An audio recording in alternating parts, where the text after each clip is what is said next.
This episode is brought to you by Sterling Soap Company. Fellas, you've heard the phrase, look good, feel good, right? But why not add smell good to that too? That's where Sterling Soap Company comes in. First, Sterling Soap is 100% natural and has a wide variety of bath soaps, shave soaps, beard balm, lotions, and cologne. Second, there's a scent just for you. How about burgundy? Yeah, it's more than a color. The Sterling Soap folks blend natural essential oils with hints of mahogany, golden amber, and sandalwood. Or how about D503, an intensely masculine scent inspired by Legend by Mont Blanc. And third, you will feel good about the price. For just a little more than you'd pay at the grocery store, Sterling Soap will leave you feeling clean, refreshed, and ready for whatever's next. Give Sterling Soap a try today. Visit sterlingsoap.com. This podcast is part of the Sports History Network, your headquarters for the yesteryear of your favorite sport. You can learn more at sportshistorynetwork.com.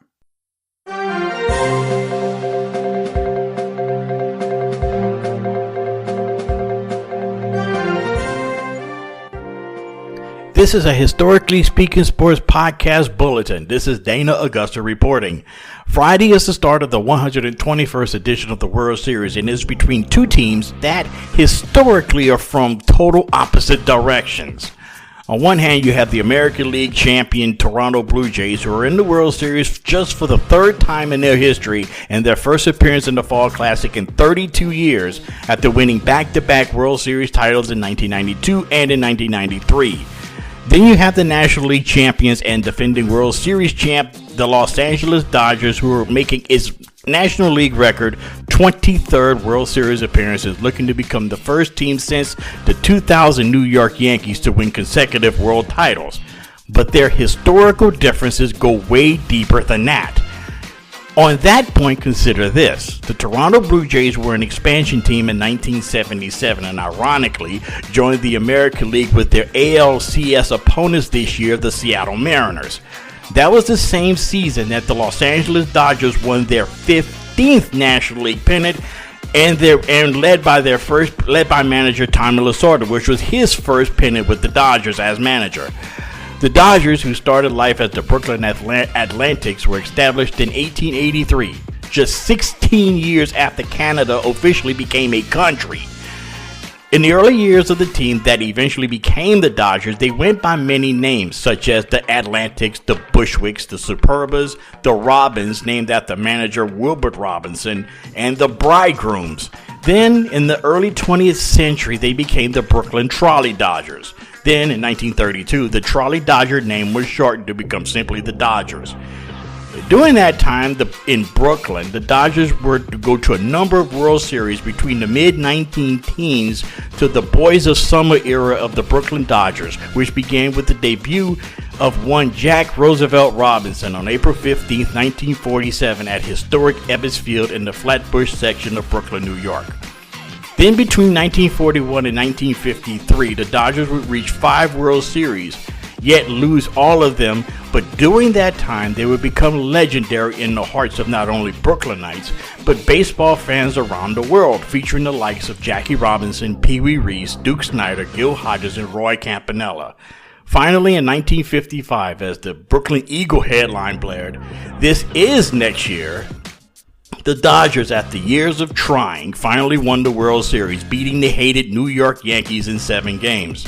However, the celebrations would not last, as the Dodgers would leave Ebbets Field and the borough of Brooklyn and travel 3,000 miles west to Los Angeles, California to play in a ballpark currently being constructed on a mountaintop in south of downtown LA. Angelenos, however, didn't have to wait long, as Brooklynites had to, for the Dodgers to win the World Series. In 1959, their second year in Tinseltown, the Dodgers, playing temporarily at the cavernous Los Angeles Memorial Coliseum, defeated the Chicago White Sox for their second World Championship and their first in LA. Since then, the Dodgers became baseball's glamour team with the likes of Sandy Koufax, Don Drysdale, Maury Wills, and manager Walter Alston. In the 60s, the Dodgers would win 2 more World Championships in 3 appearances, and in the 70s, the dominance would continue as they would win 3 more National League pennants.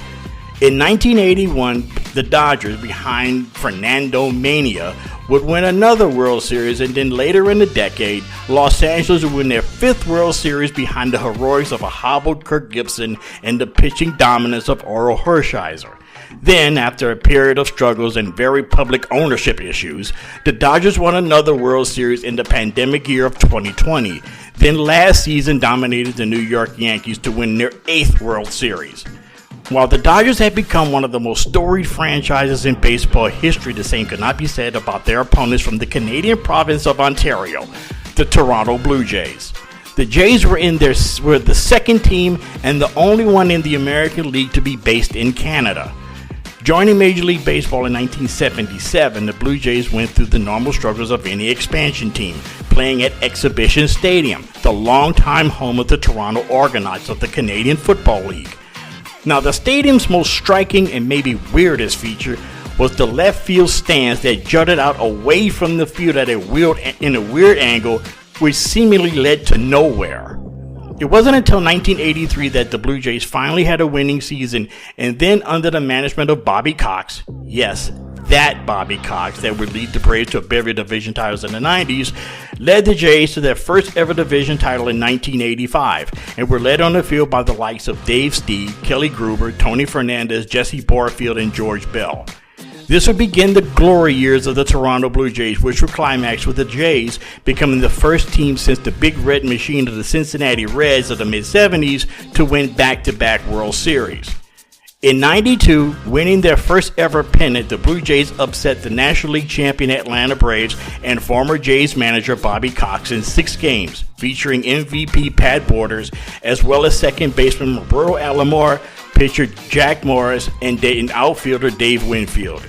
The next season, Toronto will win their second straight title with the Game 6 heroics of Joe Carter, authoring the greatest sports moment in Canadian history with a walk-off home run off of Philadelphia Phillies relief pitcher Mitch Williams. That moment took place in the replacement of Exhibition Stadium, the Blue Jays' current home, the Rogers Center, which back then was known as Sky Dome, the first stadium with a retractable roof in North America. This technological marvel was the centerpiece of the Jays, as if it was a member of the team.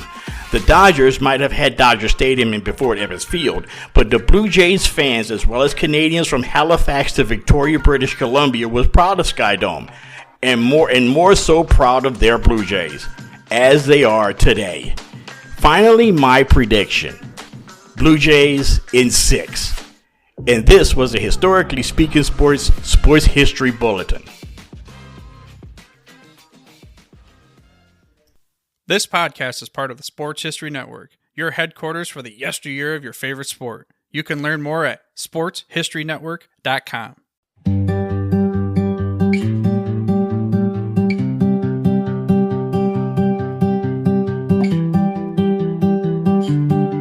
The Sports History Network, where legends live on and the past plays loud. Welcome to the place where history's proud, from gridiron glory to the hardwood stars, from the racetrack heat to Olympic bars. It's the voices, the stories, the moments you miss, told by fans and pros who live for this. Hook and Themic, the Sports History Network, where the past comes alive. Podcasts and blogs that keep the flame high, from Babe to Brady, Alley to the Dome. If it's history and sports, then this is the home. SportsHistoryNetwork.com, the headquarters of sports yesteryear.